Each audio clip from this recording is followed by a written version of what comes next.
স্বাগত। আজকের বাংলাদেশে আপনাদের সঙ্গে আছে আমি খালেদ মুহিউদ্দিন। চলছে ধারাবাহিক অবরোধ, থেকে থেকে আসছে হরতাল, এসবের ফাঁকগুলো আক্রান্ত মানুষ, যান, জনপদ, সংকট উত্তরে নেই কোনো অহিংস দিশা। এসব নিয়ে আজকের আলোচনা শুরু আছে, শেষ নাই।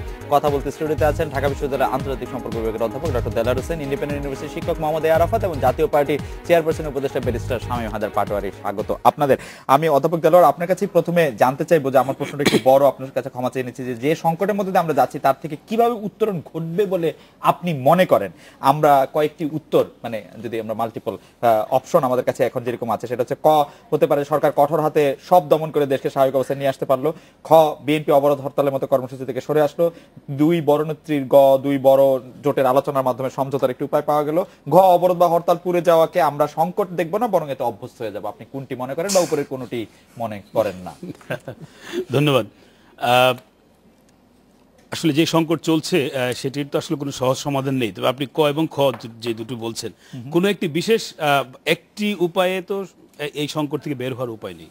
আর এই সংকটটি কিন্তু হঠাৎ করে তৈরি হয়নি। এই বাংলাদেশের রাজনীতির যে সংকট, সেটি মূলত আপনার যে অপরাজনীতি বা রাজনীতিটাকে যেভাবে আমরা বিভিন্নভাবে কলুষিত করেছি সেটি বহু বছর ধরে, এবং এটি আওয়ামী লীগ, বিএনপি বা যারাই ক্ষমতায় এসছে তাদের দ্বারাই কিন্তু রাজনীতি এবং বিরোধী দলে যারা ছিল, যেমন অনেকে বলে যে একটা রাজনৈতিক সংকট। আসলে এই সংকট কিন্তু দেখা গেছে যে এই 2009 সালের জানুয়ারিতে যখন আওয়ামী লীগ ক্ষমতা গ্রহণ করলো তখন থেকে কিন্তু সংকট তৈরি হয়েছে। এবং আমরা জানি যে পার্লামেন্ট বয়কট থেকে শুরু করে যে সমস্ত পদক্ষেপগুলো ছিল, বা এর আগে আওয়ামী লীগের মাধ্যমেও ছিল, তো এই যে রাজনৈতিক যে প্রক্রিয়া, তো সেই প্রক্রিয়ার এখন একটা যে অবস্থাটা আমরা দেখছি, যে এখন শুধু সংকট না, এখন আমরা দেখছি একটা মাইন্ডলেস একটা তৎপরতা। কারণ এটা সরাসরি এক ধরনের মানে যে সহিংসতা, নাশকতা এবং আন্দোলনের নামে কিংবা অবরোধের নামে আমরা যে ধরনের হত্যাযজ্ঞ দেখছি, সেটি থেকে বের হওয়ার উপায় অথবা সংকট যদি আমরা বলি, সেখানে কিন্তু দুই পক্ষেরই কিন্তু ইমিডিয়েটলি তারা যে কাজগুলো করছে, মানে যেই কাজের মাধ্যমে আমরা যদি খুব শর্ট টার্ম চিন্তা করি, মানে ট্রিগার হিসেবে যদি দেখি, যে যেই ঘটনার কারণে আপনার ধরেন অবরোধ ঘোষণা করা হয়েছে, আবার অবরোধকে যেইভাবে আপনার একটি প্রচণ্ড ভয়ঙ্করতম একটা নিষ্ঠুরতম খেলা, নিষ্ঠুরতম তৎপরতা, যেটাকে আমরা সরাসরি বলছি যে এক ধরনের সন্ত্রাসবাদ, সেই জায়গায় নেওয়া হয়েছে। তার মানে এই কর্মসূচিটি ইমিডিয়েটলি বন্ধ করা উচিত। একই সঙ্গে এই কর্মসূচি ঘোষণা করার জন্য যে প্রেক্ষাপটটা তৈরি হয়েছিল, যেখানে সরকারি দল বা সরকারের একটা ধরনের ভূমিকা ছিল, তো এই দুটো পক্ষ কিন্তু একই সঙ্গে তাদের তৎপরতাটা যদি বন্ধ করে, তাহলে আমি মনে করি যে একটা।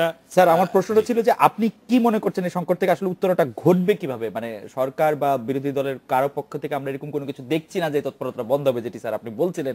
তাহলে মানে এটি কিভাবে উত্তরণ ঘটবে বলে আপনি মনে করেন?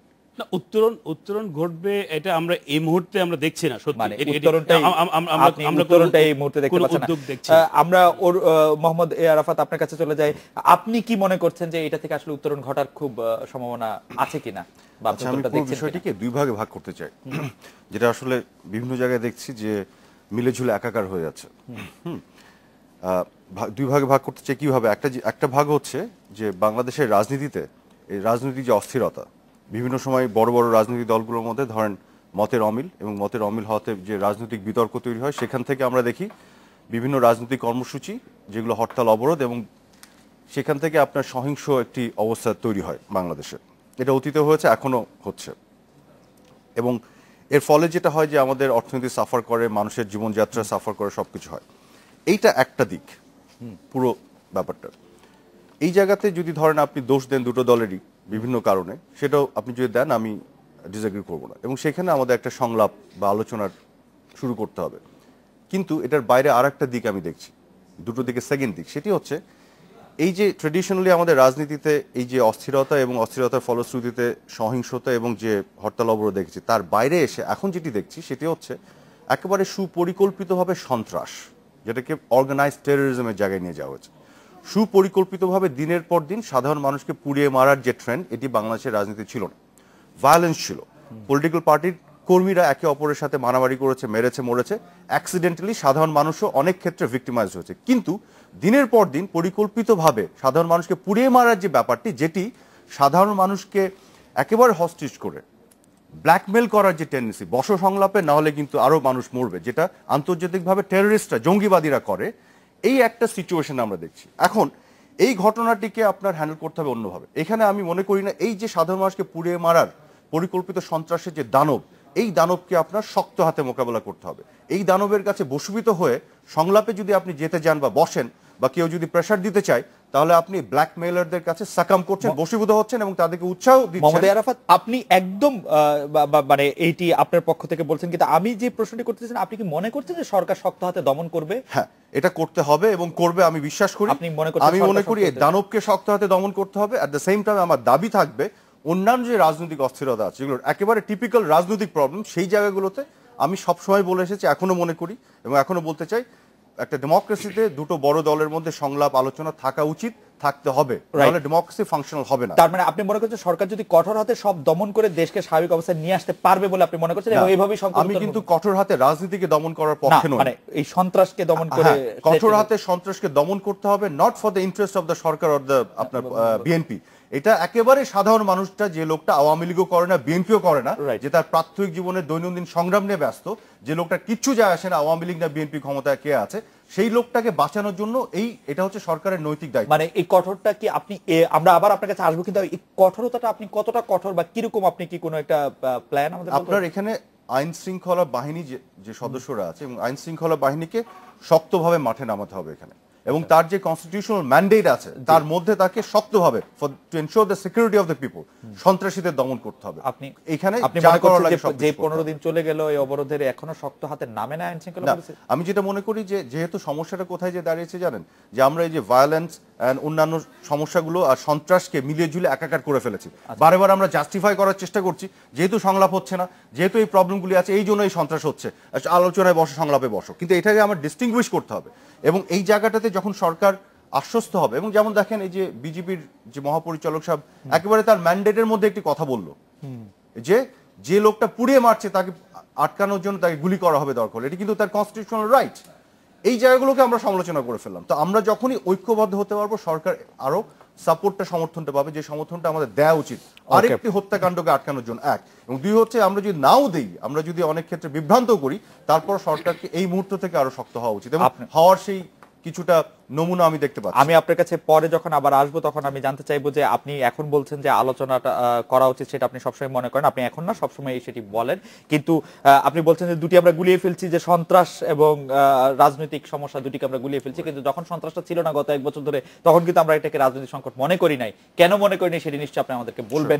বেশি শামীম হায়দার পাটোয়ারী, আপনি কি আমাদেরকে একটু বলবেন যে এই সংকট থেকে উত্তরণের কি পথ আপনি মনে করেন যে দেখতে পান? মানে আপনি কি চান তা না, আপনি কিভাবে উত্তরণ ঘটবে বলে আপনি মনে করেন? এটা বাংলাদেশের রাজনীতি এতই আনপ্রেডিক্টেবল যে কখনোই বলা যায় না। তো আমার মনে হয় সামনের কিছুদিন পর্যন্ত অপশন সি, যে আরো কিছুদিন অবরোধ চলবে, সরকার অবরোধে সন্ত্রাস দমনের চেষ্টা করবে, অবরোধ তো আর বন্ধ করতে পারবে না। অবরোধ তো ডাক দেওয়াটা, একজন ডাক দিবে, এতে অবরোধ হতেও পারে, নাও হতে পারে। তো সামনে আরো কিছুদিন বাংলাদেশের যে অবস্থাটি হবে, সেটা হচ্ছে অবরোধ চলবে। সফল হবে না হবে সেটা বলতে পারছি না। হ্যাঁ, সরকার কঠোর হওয়ার কিছু সিমটম আমরা দেখতে পাচ্ছি, সামাজিক মাধ্যমগুলো বন্ধ হয়ে গেছে, বা আরো কিছু কঠোর হয়তো সরকার হতে পারে। তবে সেক্ষেত্রে সরকারের দুটো দিক হতে পারে। কঠোর হয়ে সরকারের জনপ্রিয়তা বাড়তে পারে, যে খুব ন্যায়সঙ্গতভাবে আইনের শাসন মেনটেন হয়ে কিছু সন্ত্রাসী কার্যক্রমকে দমন করতে পারলো বা কন্ট্রোল করতে পারলো। অথবা যেটা হওয়ার সম্ভাবনা বেশি বলে আমি মনে করি, যখন আপনি কাউকে পাওয়ার দিয়ে দিবেন, পুলিশ ফোর্সকে অথবা আর্ম ফোর্সকে বা যাকেই দিবেন, এই পাওয়ারটা অলওয়েজ মানে করাপ্ট হয়ে যায় এবং এটা অলওয়েজ অ্যাবিউজ হয়ে যায়। তো এই জায়গাটায় যখন আপনি এই কাজগুলো দমন করার জন্য কাউকে নির্দেশ দিবেন, তারা যে নির্দেশটা একদম পারফেক্টলি পালন করে আপনাকে শুধুমাত্র সন্ত্রাসটা দমন করতে পারবে, এটা খুব কঠিন কাজ। এর সাথে মিক্সড হয়ে যাবে বিএনপি দমন, এর সাথে মিক্সড হয়ে যাবে সরকার বিরোধী যারা যারা আছে সবাইকে দমন, বিরুদ্ধ মত দমন। এক্স্যাক্টলি। এবং সেখান থেকে কিন্তু এই জিনিসটাকে আলাদা করা, আরাফাত ভাই খুব ভালো প্রস্তাব দিয়েছে, কিন্তু প্রস্তাবটা প্র্যাকটিক্যালি আপনি কিভাবে আলাদা করবেন?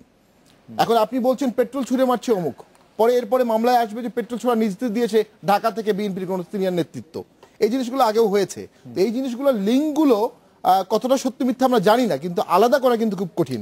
এই জন্য এই দমন নীতিটা অবশ্যই এক অর্থে রাষ্ট্রের বা সরকারের দায়িত্ব, কিন্তু এটা সফলতা নিয়ে কিছুটা আমি মনে করি সন্দেহ আছে। আর এই আপনি দমন মনে করছেন না যে এই কঠোর দমন নীতির মাধ্যমেই সংকট পুরোপুরি সফল হবে না? আপনি মনে করছেন না? আচ্ছা, আমি আবার অধ্যাপক দেলোয়ার হোসেন আপনার কাছে আসি যে এই সংকটের জন্য আপনি কাকে কতটুকু দায়ী মনে করেন? আপনি যদি কোয়ান্টিফাই করেন তাহলে আপনি বিরোধী দলকে কত শতাংশ দায়ী মনে করছেন? সরকারের নানা পদক্ষেপ এই বা কতটুকু দায়ী? বিএনপি চেয়ারপারসনকে নয়াপল্টন কার্যালয়ে যেতে না দেওয়া, সভা সমাবেশের দুটি সভা সমাবেশ অনুমতি পরপর গাজীপুর পল্টনে, সেগুলি যদি মাথায় রেখে যদি একটু বলেন। না, সংকটের ধারণাটা কিন্তু এখানে আবার একটু ব্যাখ্যা সাপেক্ষ, কারণ আপনি যদি রাজনৈতিক সংকটের কথা বলেন তাহলে এই না, আমি রাজনৈতিক সংকটটাকে বাইরে রাখছি। আমরা সাধারণ মানুষ যে সংকটে আছি, পথে না বেরোতে পারা, পুড়ে মরা, বার্ন ইউনিটের লোকজনের ভিড় করা, শিশুদের মরে যাওয়া, যানবাহন পণ্য পরিবহন না হতে পারা, এটাকে যদি সংকট, এটাকে হয়তো কোয়ান্টিফাই করা যাবে না আমি ওইভাবে, কিন্তু আমি মনে করি যে এই এই এই সংকট তৈরির পেছনে মানে এটা তো আপনার আমি মনে করি যে যে দলের অথবা যে বিশ্বাসে থাকুক না কেন, কারণ একটা কর্মসূচির যে ঘোষণা হয়েছিল যে আপনার প্রধান মানে বিরোধী দলের নেত্রীর বাসা অবরুদ্ধ করা বা ওই অবস্থা থেকে বের হওয়ার জন্য যে কর্মসূচিটি দেওয়া হয়েছিল, যেটি হয়তো এই যে অবরোধের যে কর্মসূচি, যেটি এখন পর্যন্ত কিন্তু আপনার ডিফাইন করা হয়নি। এখন যদি আপনাকে আমি জিজ্ঞেস করি বা আমাকে যদি জিজ্ঞেস, আমি কিন্তু বলতে পারবো না যে অবরোধের আওতাটা কি। মানে এইরকম একটি অস্পষ্ট কর্মসূচি, যে কর্মসূচিটি একটা পর্যায়ে এখন আমাদেরকে মানে এই সরাসরি আপনার এই নাশকতা, সন্ত্রাসবাদ এবং একটা সাস্টেইন ভায়োলেন্সের দিকে নিয়ে গেছে। তার মানে এটা কিন্তু আমি ইকুয়ালি এই দুই পক্ষকে আমি সেটা দেব, এবং পাশাপাশি আমি বিশেষ করে এই কর্মসূচিটি যে অবরোধ যারা ঘোষণা করেছে তাদের দায়টা একটু বেশি, কারণ আপনার এই কর্মসূচির কারা করেছে আমরা জানি না। এখন কিন্তু এই বিরোধী দল বলছে সরকার করছে, সরকার বলছে বিরোধী দল করছে, কিন্তু প্রশ্ন হচ্ছে যে দিস ইজ ভেরি ক্লিয়ার যে এই কর্মসূচি ঘোষণার পর থেকে কিন্তু এটি হচ্ছে। তারপরে যারাই করুক এই কর্মসূচির সঙ্গে এই অ্যাক্টিভিটি, এই তৎপরতার কিন্তু একটা সম্পর্ক আছে। মোহাম্মদ আরাফাত, আপনি কি একটু কোয়ান্টিফাই করবেন? জি জি, কোয়ান্টিফাই করার আগে আমি একটা জিনিস বলতে চাই। দেলোয়ার সাহেব যেটা খুব দ্রুতই বলি যে গতকাল বেগম জিয়া একটা প্রেস কনফারেন্স করে উনি বললেন যে এগুলো আসলে সরকারি দলের লোকজনই করছে, উনি এই কথাটি বললেন। এটা নিয়ে আমি মনে করি আবার ব্যক্তিগতভাবে কনফিউশন ক্রিয়েট করার কোনো সুযোগ নাই, কারণ আপনি কয়েকটা কারণ আমি বলি। ফার্স্ট অফ অল, যে অবরোধটাতে ডেকেছে বিএনপি, সেইভাবে একটা দায় দেওয়ার বিষয় আছে। আদার দেন দ্যাট, আপনি দেখেন কয়েকটা ঘটনা, তারেক রহমান সাহেবের যে উস্কানিমূলক বক্তব্য, যেখানে কিন্তু পরিষ্কার হয়ে যাচ্ছে আসলে কি ধরনের আন্দোলনে নামে কিসে তারা যাচ্ছিল। দ্বিতীয় হচ্ছে বাবু গয়েশ্বরচন্দ্র রায়ের যে ফোন আলাপ, যেটি গণমাধ্যমে এসছে, সেখানে দেখা যাচ্ছে যে বোমা বানানোর রসদপত্র নিয়ে তিনি আলাপ করছেন। তো এটা তো কোনো শান্তিপূর্ণ কর্মসূচির ফোন আলাপ হতে পারে না। তৃতীয়, আপনি দেখেন বিএনপি জামাতে যত ফেসবুকগুলি আছে, সেখানে তারা রীতিমতো পেট্রোল বোমা কিভাবে বানাতে হয়, কিভাবে কোথায় ছুটতে হবে, এগুলো সব ইনস্ট্রাকশন দিচ্ছে। তারপরে আপনি আসেন এই যে ফারজানার উপর একটি অনুষ্ঠান ৭১ টিভিতে দেখছিলাম, সমীকরণ, সেখানে সে একজন প্রফেশনাল বোম বানায় এরকম একজনের ইন্টারভিউ করছিল, তাকে দেখেছে। সে কিন্তু ক্লিয়ারলি বলছে যে সে প্রফেশনাল এবং সে বোম বানায়, এক একটা বোম বানাতে কত টাকা নেয় এগুলো সব বলে। সে বলছে যখনই হরতাল অবরোধ ডাকছে বিএনপি নেতারা তাদের সাথে কন্ট্যাক্ট করে, তারপর তারা পার বোমে এত টাকা চার্জ করে দেয়। এখানে কিন্তু ক্লিয়ারলি ধরা পড়ছে আসলে কারা কন্ট্যাক্ট করছে এটা করছে। আরেকটা হচ্ছে যে হাতে নাতে যারা ধরা পড়ছে এগুলো করতে, যে তাদের যে আপনার তারা কারা, এরাই তো সব বিএনপি আর জামাতের কর্মীরা। সবকিছু কিন্তু ক্লিয়ারলি আমাদের বলে দিচ্ছে, দেখেন, যেটা directly BNP is involve. And Begum Zia হুট করে বললেন বিএনপি করেনি, আওয়ামী লীগ করেছে। ওনার এই কথার বিশ্বাসযোগ্যতা এই মুহূর্তে অ্যাটলিস্ট নাই, কারণ এর আগে বিএনপি যে জালিয়াতি করেছে আপনি দেখেন, এই যে আপনার এই কংগ্রেসম্যানদের না, সেটি ঠিকই আছে, ঠিকই আছে, অমিত শাহের সাথে ফোনে কথা বলা, আর ওনার তো সেই বিশ্বাসযোগ্যতা তো নাই। আরাফাত ভাই, আপনি নিশ্চয়ই সেগুলি আরো বলবেন। আপনি যদি এখন বলেন যে সরকারের দায় দায়িত্ব ৩ তারিখ, এবং আমি যদি আরো স্পেসিফিকলি বলি যে এই অবরোধ যে সংকটের মধ্যে আছে সেটা আসলে শুরু করেছিল আওয়ামী লীগ, শুরু করেছিল এই সরকার। আচ্ছা, আপনি যদি বলেন তাহলে আমি আপনার সাথে এগ্রি কেন করব না, কারণ যেটি বলা হচ্ছে যে বিএনপিকে আপনার আটকে দেওয়া হচ্ছে, রাজনৈতিক কর্মসূচি নিতে দেওয়া হচ্ছে না, পলিটিক্যাল স্পেস পাচ্ছে না, দ্যাট ইজ অলসো রং। কেন জানেন? আপনি একটা স্ট্যাটিস্টিক্স দেখেন, গত 1 বছরে বিএনপি ঢাকা সহ গোটা বাংলাদেশে 16টি বড় জনসভা করেছে, যেগুলোতে বেগম জিয়া গিয়েছিলেন। কিন্তু অসংখ্য প্রেস কনফারেন্স তারা করেছেন, কোন টিভিগুলোতে লাইভ দেখেছে, কোথাও কিন্তু আটকানো হয়নি। বিএনপি তার অঙ্গ সংগঠন, যেখানে খালেদা জিয়া ছিলেন না কিন্তু ফখরুল ইসলাম আলমগীর অন্যরা ছিলেন, 100টির অধিক তারা প্রোগ্রাম করেছে, এবং মাত্র 2টো প্রোগ্রাম শেষ পর্যন্ত এসে আটকালো, তার একটা গাজীপুরে আর একটা যে 5 জানুয়ারি। এখন দেখেন গাজীপুরেরটারও কনটেক্সট আমরা জানি, তারেক রহমান সাহেব বঙ্গবন্ধু, আমরা তো একটা বিরতিতে চলে যাই। আপনার বক্তব্য পরিষ্কার, আপনি মনে করছেন যে 5 তারিখ বিএনপি চেয়ারপারসনকে আসলে পল্টন করতে হবে। বিরতির পর আমাকে আরো 1 মিনিট সময় দিলে আমি একটু ক্লিয়ারিফাই। আমরা একটু বিরতি নিয়ে ফিরি, তারপর আপনার কাছ থেকে নিশ্চয়ই শুনতে পারবো আরেকটু।